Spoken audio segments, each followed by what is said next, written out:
ರಾಹುಗ್ರಸ್ತ ಚಂದ್ರಗ್ರಹಣ ಮುಕ್ತಾಯವಾಗಿದೆ. ಈ ವರ್ಷದ ಕೊನೆಯ ಚಂದ್ರಗ್ರಹಣಕ್ಕೆ ನಿನ್ನೆ ರಾತ್ರಿ ಬಾನಂಗಳ ಸಾಕ್ಷಿಯಾಗಿತ್ತು. ಇದೆಲ್ಲ ಆದ ಬಳಿಕ ಈಗ ದೇಗುಲಗಳ ಶುದ್ಧಿ ಕಾರ್ಯ, ಪೂಜೆ ಪುನಸ್ಕಾರ, ಹೋಮ ಹವನ ಇವೆಲ್ಲವೂ ಕೂಡ ರಾಜ್ಯದ ಬಹುತೇಕ ದೇವಾಲಯಗಳಲ್ಲಿ ಆರಂಭ ಆಗಿದೆ. ಮುಂಜಾನೆಯಿಂದ ಗ್ರಹಣ ಕಳೆದ ಹಿನ್ನೆಲೆಯಲ್ಲಿ ದೇವಾಲಯಗಳಲ್ಲಿ ಶುಚಿ ಕಾರ್ಯ ಆರಂಭವಾಗಿದೆ. ದೇವರಿಗೆ ಅಭಿಷೇಕ, ಅಲಂಕಾರ, ಬಳಿಕ ಭಕ್ತರಿಗೆ ದರ್ಶನ. ಇವತ್ತು ಮುಂಜಾನೆಯಿಂದಲೇ ದೇವಾಲಯದತ್ತ ಬರ್ತಾ ಇದ್ದಾರೆ ಭಕ್ತರು. ಬಹುತೇಕ ಅವರವರ ಸಮೀಪದ ದೇವಸ್ಥಾನಗಳಿಗೆ ಅವರೆಲ್ಲರೂ ಕೂಡ ಹೋಗ್ತಾ ಇರತಕ್ಕಂಥದ್ದು. ಗ್ರಹಣ ಕಾಲದಲ್ಲಿ ದೇವಾಲಯಗಳಿಗೆ ದಿಗ್ಬಂಧನವನ್ನು ವಿಧಿಸಲಾಗಿತ್ತು. ಈಗ ಗ್ರಹಣ ಮೋಕ್ಷವಾದದ್ದು ರಾತ್ರಿ 1:26 ಹಾಗಾಗಿ ಬೆಳಗ್ಗೆ 4 ಗಂಟೆಯಿಂದ ಕೆಲವು ಕಡೆ ಶುಚಿ ಕಾರ್ಯಗಳು ಆರಂಭ ಆಗಿ ಅದಾದ ನಂತರ ಗರ್ಭಗುಡಿಯನ್ನು ತೆಗೆದು ಗರ್ಭಗುಡಿ ಆದ ನಂತರ ಅಭಿಷೇಕಗಳಾಗಬೇಕು. ಅಭಿಷೇಕಗಳಾಗಿ ದೇವರಿಗೆ ಅಲಂಕಾರ ಆದ ನಂತರ ಭಕ್ತಾದಿಗಳಿಗೆ ಈಗ ದರ್ಶನ ವ್ಯವಸ್ಥೆಯನ್ನು ಕೊಡಲಾಗ್ತಾ ಇದೆ. ನೀವು ನೋಡ್ತಾ ಇರತಕ್ಕಂಥದ್ದು ಕಾಡುಮಲ್ಲೇಶ್ವರ ದೇವಸ್ಥಾನ. ಕಾಡುಮಲ್ಲೇಶ್ವರ ದೇವಸ್ಥಾನದಲ್ಲಿ ಈಗಾಗಲೇ ಪೂಜೆ ಪುನಸ್ಕಾರ ಕಾರ್ಯಗಳು, ಅಭಿಷೇಕ ನಡೀತಾ ಇದೆ, ತಾವು ಗಮನಿಸ್ತಾ ಇದ್ದೀರಾ. ಇದೆಲ್ಲ ಆದಮೇಲೆ ಕೆಲವು ದೇವಸ್ಥಾನಗಳಲ್ಲಿ ಗ್ರಹಣ ಶಾಂತಿ ಹೋಮ ಅಂತ ಮಾಡ್ತಾರೆ.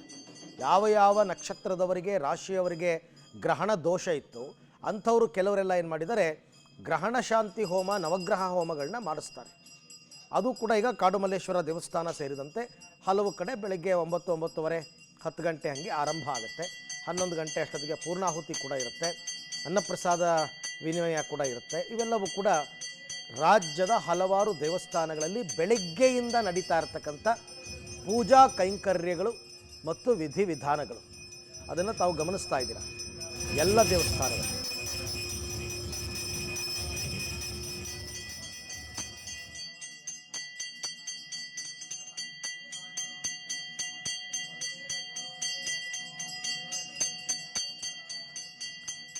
ಬೆಂಗಳೂರಿನ ಬೇರೆ ಬೇರೆ ದೇವಸ್ಥಾನಗಳಲ್ಲಿ ಪೂಜೆ ಪುನಸ್ಕಾರಗಳು ಹೇಗೆ ನಡೀತಾ ಇದೆ ಅಂತ ತಿಳ್ಕೊಳ್ಳೋಣ. ನನ್ನ ಇಬ್ಬರು ಪ್ರತಿನಿಧಿಗಳು ಈಗ ನನ್ನ ಜೊತೆ ನೇರ ಸಂಪರ್ಕದಲ್ಲಿ ಸಿಗ್ತಾ ಇದ್ದಾರೆ. ಕಾಡುಮಲ್ಲೇಶ್ವರ ದೇವಸ್ಥಾನದಿಂದ ನನ್ನ ಕೊಲೀಗ್ ಅರುಣ, ಗವಿಗಂಗಾಧರೇಶ್ವರ ದೇವಸ್ಥಾನದಿಂದ ನನ್ನ ಕೊಲೀಗ್ ಲೋಕೇಶ್, ಇಬ್ಬರು ಕೂಡ ನೇರ ಸಂಪರ್ಕದಲ್ಲಿದ್ದಾರೆ. ಮೊದಲಿಗೆ ಅರುಣ ಮಾತನಾಡಿಸ್ಬಿಡ್ತೀನಿ. ಎಸ್ ಅರುಣ, ಈಗ ಗ್ರಹಣ ಮುಕ್ತಾಯದ ಬಳಿಕ ಕಾಡುಮಲ್ಲೇಶ್ವರ ದೇವಸ್ಥಾನದಲ್ಲಿ ಇವತ್ತಿನ ಪೂಜಾ ಪ್ರಕ್ರಿಯೆಗಳು ಹೇಗೆ, ಏನು ನಡೀತಾ ಇದೆ, ವಿಶೇಷತೆ ಏನು? ಎಸ್ ಅರವಿಂದ್, ನಿನ್ನೆ ಖಗ್ರಾಸ ಚಂದ್ರಗ್ರಹಣ ಇತ್ತು. ಈ ಹಿನ್ನೆಲೆಯಲ್ಲಿ ದೇವಾಲಯಗಳಿಗೂ ಕೂಡ ದಿಗ್ಬಂಧನವನ್ನು ವಿಧಿಸಲಾಗಿತ್ತು. ಈ ನಿಟ್ಟಿನಲ್ಲಿ ನಂತರ ಅಂದರೆ ಗ್ರಹಣ ಸೂತಕದ ನಂತರ ಬೆಳಿಗ್ಗೆ 4 ಗಂಟೆಯಿಂದಲೇ ದೇವಾಲಯಗಳು ಕೂಡ ಓಪನ್ ಆಗಿದ್ದಾವೆ.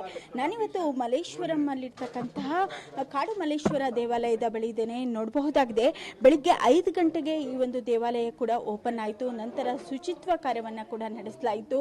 ನಂತರ ದೇವರಿಗೆ ವಿಶೇಷವಾಗಿ ಇವತ್ತು ಸೋಮವಾರ ಆಗಿರ್ತಕ್ಕಂತಹ ಹಿನ್ನೆಲೆಯಲ್ಲಿ ಕಾಡು ಮಲ್ಲೇಶ್ವರ ಅಂದರೆ ಶಿವನಿಗೆ ವಿಶೇಷವಾಗಿರ್ತಕ್ಕಂಥ ಜಲಾಭಿಷೇಕ ಇರ್ಬೋದು, ಪಂಚಾಮೃತ ಅಭಿಷೇಕ ಇರ್ಬೋದು, ಇವೆಲ್ಲದ ಆದ ನಂತರ ವಿಶೇಷವಾಗಿ ಅಲಂಕಾರವನ್ನು ಕೂಡ ಮಾಡಲಾಗಿದೆ. ಈ ನಿಟ್ಟಿನಲ್ಲಿ ಗ್ರಹಣದಿಂದ ಯಾವುದೇ ರೀತಿಯಿಂದಲೂ ಕೂಡ ನಮಗೆ ತೊಂದರೆ ಆಗಬಾರ್ದು, ಭಗವಂತನೇ ನಮ್ಮೆಲ್ಲರನ್ನ ಕಾಯಲಿ ಎನ್ನುವಂತಹ ನಿಟ್ಟಿನಲ್ಲಿ ಸಾಕಷ್ಟು ಜನ ಭಕ್ತಾದಿಗಳು ಕೂಡ ಬಂದಿದ್ದಾರೆ. ದೇವರ ದರ್ಶನವನ್ನು ಕೂಡ ಪಡ್ತಕ್ಕಂತಹ ದೃಶ್ಯಗಳನ್ನ ಕೂಡ ಕಾಣಬಹುದಾಗಿದೆ. ಪ್ರಮುಖವಾಗಿ ನಿನ್ನೆ ಗ್ರಹಣ ಆಗಿರ್ತಕ್ಕಂತಹ ಹಿನ್ನೆಲೆಯಲ್ಲಿ ಬೇರೆ ಬೇರೆ ರಾಶಿಯವರಿಗೂ ಕೂಡ ತೊಂದರೆಗಳಿದ್ವು. ಈ ನಿಟ್ಟಿನಲ್ಲಿ ಇಲ್ಲಿ 9:30ಕ್ಕೆ ಗ್ರಹಣ ಶಾಂತಿ ಹೋಮವನ್ನು ಕೂಡ ನಡೆಸಲಾಗ್ತಾ ಇದೆ. ಇನ್ನು ಈ ಬಗ್ಗೆ ಮಾತನಾಡಲಿಕ್ಕೆ ನಮ್ಮ ಜೊತೆ ಅರ್ಚಕರೇ ಇದ್ದಾರೆ, ಅವ್ರನ್ನ ಮಾತನಾಡಿಸ್ತೇನೆ. ಗುರುಜಿ, ನಿನ್ನೆ ಗ್ರಹಣ ಆಯಿತು, ಇವತ್ತು ಏನೆಲ್ಲ ಶಾಂತಿಗಾಗಿ ಹೋಮಗಳನ್ನ? ಇವತ್ತು 5 ಗಂಟೆಗೆ ಪೂಜೆಗಳೆಲ್ಲ ಶುರುವಾಗಿ ವಿಶೇಷವಾಗಿ ಜಲಾಭಿಷೇಕ ಆಗಿ ದೇವರಿಗೆ ಕ್ಷೀರಾಭಿಷೇಕ ಆಗಿದೆ, ಪುಣ್ಯಾವಚನೆ ಆಗಿ ಕ್ಷೀರಾಭಿಷೇಕ ಆಗಿ ಪಂಚಾಮೃತ ಅಭಿಷೇಕ ಆಗಿದೆ. ಇವಾಗ 7:30ಗೆ 9 ಗಂಟೆ 9:30ಗೆ ಗ್ರಹಣ ಶಾಂತಿ ಹೋಮ ಇರುತ್ತೆ. 9:30ರಿಂದ 12 ಗಂಟೆವರೆಗೂ ನಡೆಯುತ್ತೆ. 12 ಗಂಟೆಗೆ ಪೂರ್ಣಾವತಿ ಇರುತ್ತೆ. ಅದಾದಮೇಲೆ ಶತಭಿಷ ನಕ್ಷತ್ರದವರು, ಕುಂಭರಾಶಿ ಮೀನರಾಶಿಯವರು ಆ ಒಂದು ಗ್ರಹಣ ಶಾಂತಿಗೋಸ್ಕರ ಒಂದು ಅಕ್ಕಿ, ಉದ್ದಿನ ಕಾಳು ಅದೆಲ್ಲ ತಂದು ದೇವ್ರ ಹತ್ರ ಇಟ್ಬಿಟ್ಟು ಒಂದು ಅರ್ಚನೆ ಮಾಡಿಸ್ಕೊಂಡು ಒಂದು ಶಾಂತಿ ಇದು ಮಾಡಿಸ್ಕೊಂಡು ಹೋಗ್ತಾ ಇರೋದು. ಅಂದರೆ ಇಲ್ಲಿ ನೋಡಬಹುದಾಗಿದೆ, ಅರ್ಚಕರು ಕೂಡ ಹೇಳಿದಂತೆ ಬೇರೆ ಬೇರೆ ನಕ್ಷತ್ರದವರು, ಯಾವ ನಕ್ಷತ್ರಗಳಿಗೆ ಗ್ರಹಣ ದೋಷ ಇದೆ ಎನ್ನುವಂಥ ಒಂದು ಮಾಹಿತಿಯನ್ನು ನೀಡಲಾಗಿತ್ತು, ಅವರಿಗೆ ಇಲ್ಲಿ ಶಾಂತಿ ಹೋಮವನ್ನು ಕೂಡ ನಡೆಸಲಾಗ್ತಾ ಇದೆ. ಈ ನಿಟ್ಟಿನಲ್ಲಿ ಸಾಕಷ್ಟು ಜನ ಭಕ್ತಾದಿಗಳು ಕೂಡ ಬಂದಿದ್ದಾರೆ. ಭಕ್ತರನ್ನೇ ಮಾತನಾಡಿಸುವಂಥ ಪ್ರಯತ್ನ ಮಾಡ್ತೀನಿ. ಇವತ್ತು ಬಂದಿದ್ದೀರಾ, ಏನು ಹೇಳ್ತೀರಾ? ಗ್ರಹಣ ಕಾಲದಲ್ಲಿ ಗ್ರಹಣ ಪೂರ್ಣ ಆದ ಮೇಲೆ ಈ ಹೋಮ ಪೂಜೆ ಎಲ್ಲ ಮಾಡ್ತಾರೆ. ಅದನ್ನೇ ನಾವು ವೀಕ್ಷಿಸೋದಕ್ಕೆ ಬಂದಿದ್ದೀವಿ. ದೇವರ ಆಶೀರ್ವಾದ, ಈಶ್ವರ ಆಶೀರ್ವಾದ ತಗೊಳ್ಳೋಕೆ ಬಂದಿದ್ದೀವಿ. ನೋಡಬಹುದಾಗಿದೆ, ಸಾಕಷ್ಟು ಸಂಖ್ಯೆಯಲ್ಲಿಯೂ ಕೂಡ ಬೆಳಗ್ಗೆಯಿಂದಲೂ ಕೂಡ ಭಕ್ತಾದಿಗಳು ಬರ್ತಾ ಇದ್ದಾರೆ. ದೇವರ ದರ್ಶನವನ್ನು ಮಾಡಿಬಿಟ್ಟು ನಮಗೆ ಯಾವುದೇ ರೀತಿಯಿಂದಲೂ ಕೂಡ ಕೆಡುಕು ಆಗದಿರಲಿ ಎನ್ನುವಂಥ ಉದ್ದೇಶದಿಂದ ಈಗಾಗಲೇ ಸಾಕಷ್ಟು ಜನ ಭಕ್ತಾದಿಗಳು ಕೂಡ ಬಂದಿದ್ದಾರೆ. ಅರವಿಂದ್. ಓಕೆ, ಹಾಗೆ ಸಂಪರ್ಕದಲ್ಲಿರಿ ಅರುಣ, ನಿಮ್ಮ ಜೊತೆ ಮತ್ತೆ ಮಾತನಾಡ್ತೀನಿ. ಇನ್ನು ಲೋಕೇಶ್ನ ಮಾತನಾಡಿಸ್ತೀನಿ. ಲೋಕೇಶ್, ಇವಾಗ ಗವಿಗಂಗಾಧರೇಶ್ವರ ದೇವಸ್ಥಾನದಲ್ಲಿ ಗ್ರಹಣಾನಂತರದ ಪ್ರಕ್ರಿಯೆಗಳು ಹೇಗೆ ನಡೀತಾ ಇದೆ? ಅರವಿಂದ್, ಗ್ರಹಣ ನಂತರದ ಈ ದೇವಸ್ಥಾನದಲ್ಲಿ ಈಗಾಗಲೇ ಪೂಜೆ ಪುನಸ್ಕಾರಗಳು ನೆರವೇರ್ತಾ ಇರುವಂಥದ್ದು. ಬೆಳಗಿನ ಜಾವ 5 ಗಂಟೆಗೆ ಗವಿಗಂಗಾಧರೇಶ್ವರ ದೇವಾಲಯವನ್ನು ಓಪನ್ ಮಾಡಲಾಗಿದೆ. ನಂತರ ಶುದ್ಧಿ ಕಾರ್ಯವನ್ನು ಮಾಡಿ ಶಾಂತಿ ಪೂಜೆ, ಆರಂಭದಲ್ಲಿ ಶಾಂತಿ ಪೂಜೆಯನ್ನು ಮಾಡಿರುವಂಥದ್ದು. ನಂತರ ರುದ್ರಾಭಿಷೇಕ ಜೊತೆಗೆ ಪಂಚಾಮೃತ ಅಭಿಷೇಕವನ್ನು ಕೂಡ ಮಾಡಲಾಗಿದೆ. ಈಗಾಗಲೇ ಭಕ್ತರು ಸಾಲುಗಟ್ಟಿ ದೇವಾಲಯಕ್ಕೆ ಬರ್ತಾ ಇರೋದನ್ನು ಗಮನಿಸ್ತಾ ಹೋಗ್ತಾ ಇದ್ದಾರೆ. ದೇವರ ದರ್ಶನವನ್ನು ಈಗಾಗಲೇ ಪಡಿತಾ ಇರುವಂಥದ್ದು. ಇದುವರೆಗೂ ರುದ್ರಾಭಿಷೇಕ ಆಗಿದೆ, ವಿಶೇಷ ಪೂಜೆ ಪುನಸ್ಕಾರಗಳು ಕೂಡ ಆಗಿರುವಂಥದ್ದು. ಭಕ್ತರು ಬೆಳಗ್ಗೆಯಿಂದಲೂ ಕೂಡ ದೇವರ ದರ್ಶನವನ್ನು ಮಾಡ್ತಾ ಇರುವಂಥದ್ದು. ಈ ರೀತಿಯಾಗಿ ಗವಿಗಂಗಾಧರೇಶ್ವರ ದೇವಾಲಯದಲ್ಲಿ ಈಗಾಗಲೇ ಪೂಜೆ ಪುನಸ್ಕಾರ ಆಗ್ತಾ ಇದೆ. ಭಕ್ತರು ಕೂಡ ಬಂದು ದೇವರ ದರ್ಶನವನ್ನು ಕೂಡ ಪಡೆದುಕೊಳ್ತಾ ಇರ್ತಕ್ಕಂಥದ್ದು. ತದನಂತರ ಇದೇ ಮಾದರಿಯಲ್ಲಿ 9 ಗಂಟೆಗೆ 10 ಗಂಟೆಗೂ ಕೂಡ ರುದ್ರಾಭಿಷೇಕವನ್ನು ಕೂಡ ಮಾಡ್ತಾರೆ. ಈ ಪ್ರತಿದಿನ ಎಂದಿನಂತೆ ಪೂಜೆ ಪುನಸ್ಕಾರಗಳು ಕೂಡ ನೆರವೇರಲಿದೆ. ಪ್ರಮುಖವಾಗಿ ಶಾಂತಿ ಪೂಜೆನೂ ಕೂಡ ಆಗಿರುವಂಥದ್ದು. ಗ್ರಹಣದ ನಂತರ ಯಾವ್ಯಾವ ರಾಶಿಯವರು ನಕ್ಷತ್ರಗಳಿಗೆ ಯಾವ ರೀತಿಯಾಗಿ ಪೂಜಾ ಫಲ ಹೊಲಿಯುತ್ತೆ ಅನ್ನುವಂಥದ್ದು ಕೂಡ ತಿಳಿಸಿದರು. ಎಲ್ಲ ಭಕ್ತರು ಕೂಡ ಬಂದು ದೇವರ ದರ್ಶನವನ್ನು ಕೂಡ ಪಡೆದುಕೊಳ್ತಾ ಇರ್ತಕ್ಕಂಥದ್ದು. ನಿನ್ನೆ ಸಂಜೆ ದೇವಸ್ಥಾನವನ್ನು ಕ್ಲೋಸ್ ಮಾಡಿದರು. ನಂತರ ಇವತ್ತು ಬೆಳಗಿನ ಜಾವ 5 ಗಂಟೆಗೆ ಓಪನ್ ಮಾಡಿ ಶುದ್ಧಿ ಕಾರ್ಯವನ್ನು ಮಾಡಿ ಎಂದಿನಂತೆ ಪೂಜೆ ಪುನಸ್ಕಾರದಲ್ಲಿ ತೊಡಕೊಳ್ಳೋದಕ್ಕೆ ಕೂಡ ಮುಂದಾಗಿರುವಂಥದ್ದು. ಈಗಾಗಲೇ ದೇವಸ್ಥಾನಕ್ಕೆ ಸೋಮಚಂದ್ರ ದೀಕ್ಷಿತ್ ಗುರೂಜಿಗಳು ಕೂಡ ಬಂದಿರುವಂಥದ್ದು. ಸಾಕಷ್ಟು ಭಕ್ತರು ಕೂಡ ಬಂದು ಭೇಟಿಯನ್ನು ಮಾಡಿ ಸ್ವಾಮೀಜಿಗಳ ದರ್ಶನವನ್ನು ಕೂಡ ಪಡ್ಕೊಳ್ತಾ ಇದ್ದಾರೆ. ದೇವಸ್ಥಾನಗಳಲ್ಲಿ ಪೂಜೆ ಪುನಸ್ಕಾರ ನಡೆಸಿದೆ. ನಮಸ್ಕಾರ ಗುರೂಜಿಗಳೇ, ಗ್ರಹಣ ನಂತರ ಯಾವೆಲ್ಲ ಪೂಜೆ ಪುನಸ್ಕಾರ ಆಗಿದೆ ಅಂತ? ಬೆಳಗ್ಗೆ ದೇವಸ್ಥಾನ ಎಲ್ಲ ಶುದ್ಧಿ ಮಾಡಿ ಪುಣ್ಯಾಹಾದಿ ಕರ್ಮಗಳಿಂದ ದೇವರನ್ನೆಲ್ಲ ಶುಚಿರ್ಭೂತರನ್ನಾಗಿ ಮಾಡಿ ದರ್ಭಾಬಂಧನ ವಿಸರ್ಜನೆ ಮಾಡಿ ಈಗ ಸ್ವಾಮಿಗೆ ಒಂದು ಕಾಲದ ಅಭಿಷೇಕ ಆಗಿದೆ. ಈಗ 9 ಗಂಟೆಗೆ 2ನೇ ಕಾಲದ ಮಹಾಭಿಷೇಕ ಮಾಡಿ ಸ್ವಾಮಿಗೆ ನೈವೇದ್ಯ, ಯಾಕೆಂದರೆ ನಿನ್ನೆಯಿಂದ ಬರೀ ಕ್ಷೀರ ನೈವೇದ್ಯದಲ್ಲಿ ಸ್ವಾಮಿ ಇದ್ದಾರೆ. ಈಗ ಮಹಾಭಿಷೇಕ ಆದ ನಂತರ ಮಹಾಮಂಗಳಾರತಿ, ತದನಂತರ ಮಹಾ ನೈವೇದ್ಯ ಮಾಡಿ ಭಕ್ತರಿಗೆ ಪ್ರಸಾದ ವಿನಿಯೋಗದ ವ್ಯವಸ್ಥೆಯನ್ನು ಮಾಡಿದ್ದೀವಿ.